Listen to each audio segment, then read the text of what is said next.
We were halfway through a Marchwood Yacht Club rally to Bembridge and Gosport. To make things easier for Dan's wheelchair, the marina had parked us on the inside of the very long pontoon, as close to the passerelle as possible.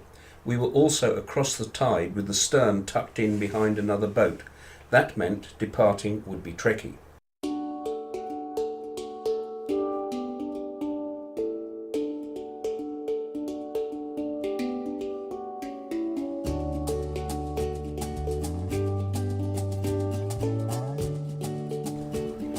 We had some help from the marina staff, and the boat alongside launched his dinghy to act as a tug in case our bow thruster was not sufficient to push us out against the wind. In the event, it was not necessary.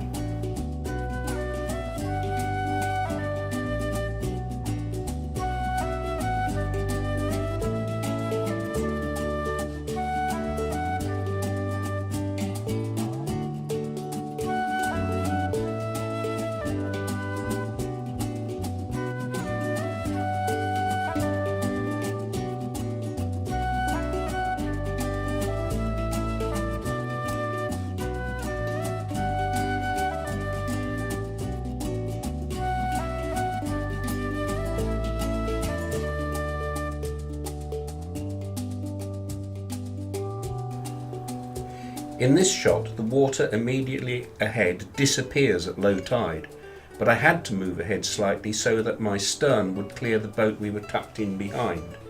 At one point, the sounder was showing 0.1 metres under the keel, which probably meant that the bows were touching the mud.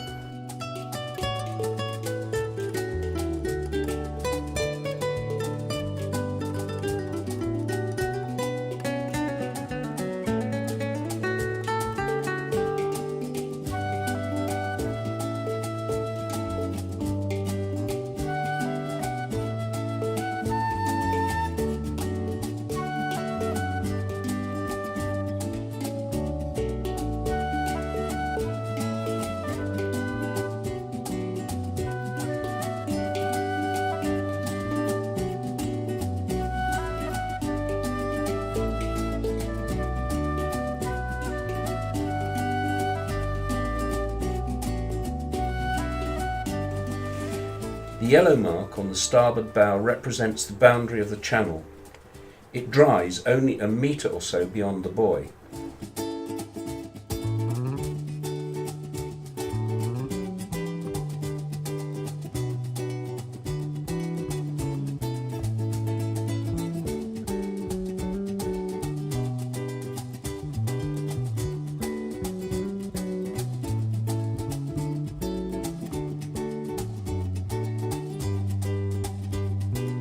In places, the channel is very narrow, especially when the boats are rafted out. You get a good view of the fleet, possibly 150 boats moored along the pontoon on a bank holiday weekend.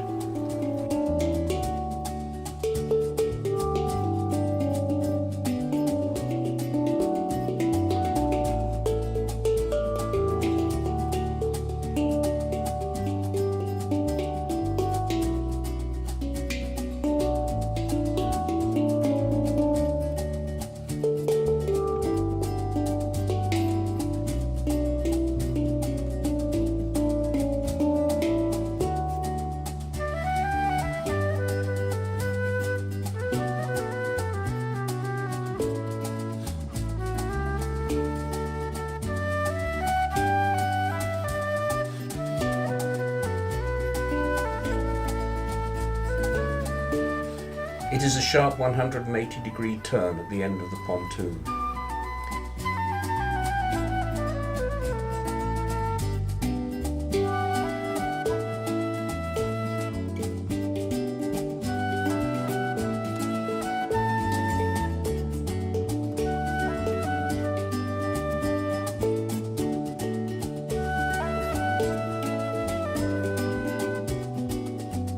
Now we go all the way down the other side towards the harbour entrance.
There is always some uncertainty about what a manoeuvring boat will do.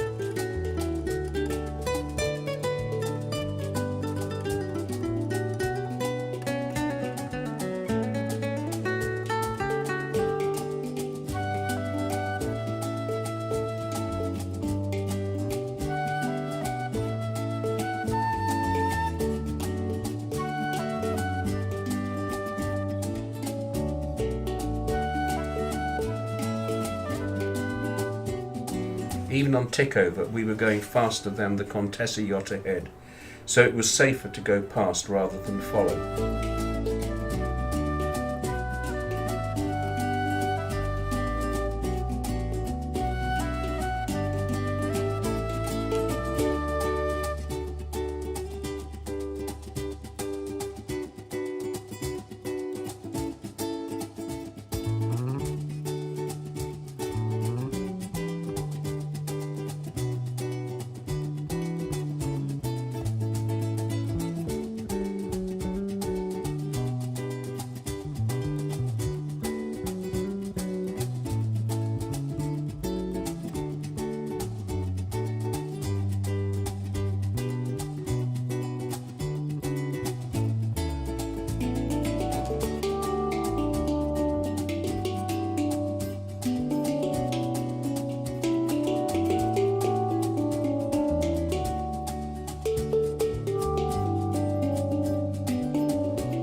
The exit channel is long but very shallow, so has to be taken at a gentle speed. So I have speeded up this video by 4 times.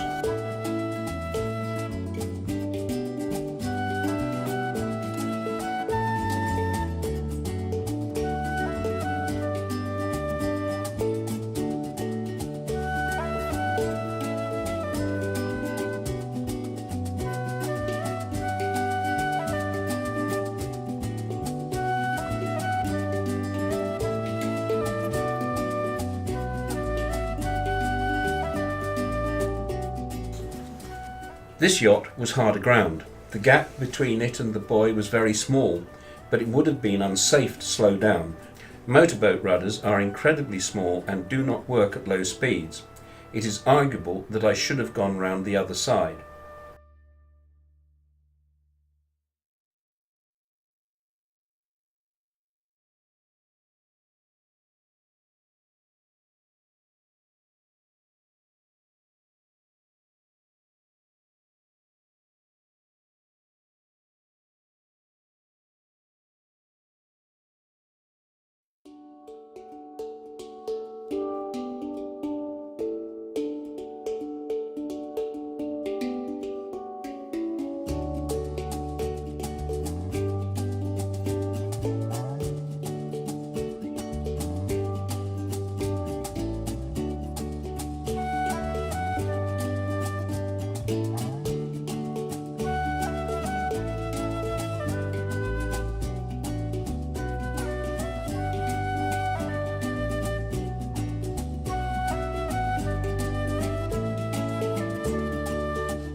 We just omit the straight line passage across the Solent towards the entrance of Portsmouth, passing first No Man's Land Fort and then turning towards the Portsmouth Harbour entrance at Spitzand Fort in the main channel.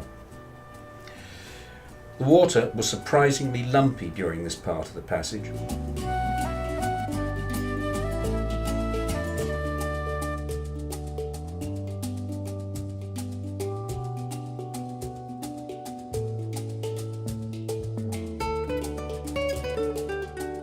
Now back to normal speed as we approach the small boat channel into Portsmouth.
There is a nice piece of open water clear of the tidal stream off the Haslam Marina.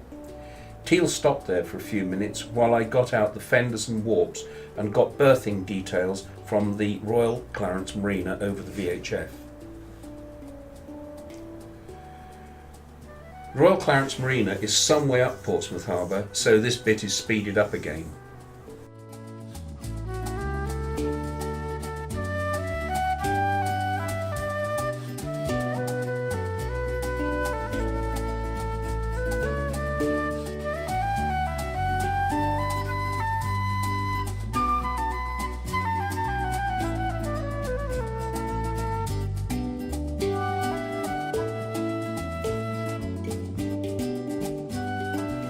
The course takes you past the Gosport Marina.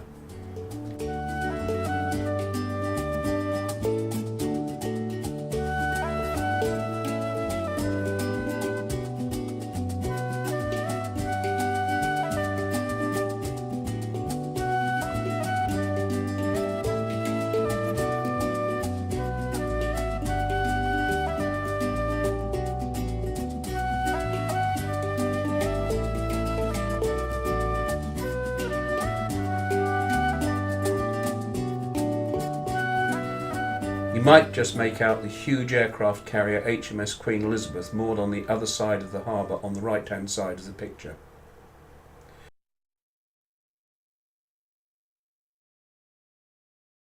Back to normal speed for the final approach to the Royal Clarence Marina.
It is a lovely marina with wide pontoons and finger piers, making it easy for Dan's wheelchair. We berthed stern too, so that we had the starboard side against the pontoon, making access easier, there being no steering wheel on that side.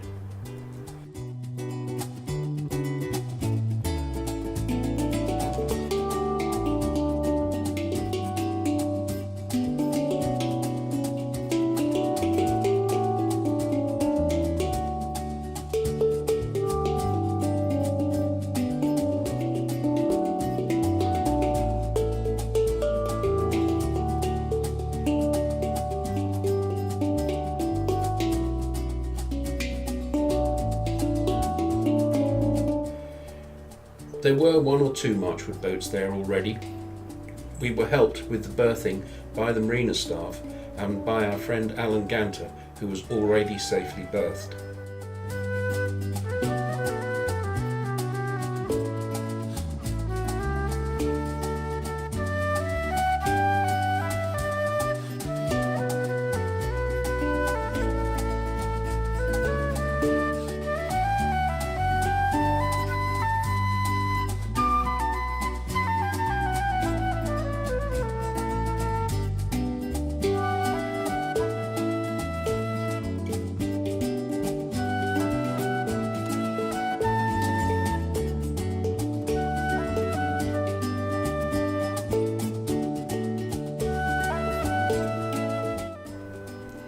The whole rally had been well organised by Richard Aubrey, who had done well to secure berths for the fleet at two very busy marinas. Royal Clarence is a historic site, many of Nelson's ships having been victualled from the buildings you can see here. Many of the other Marchwood boats are in the foreground.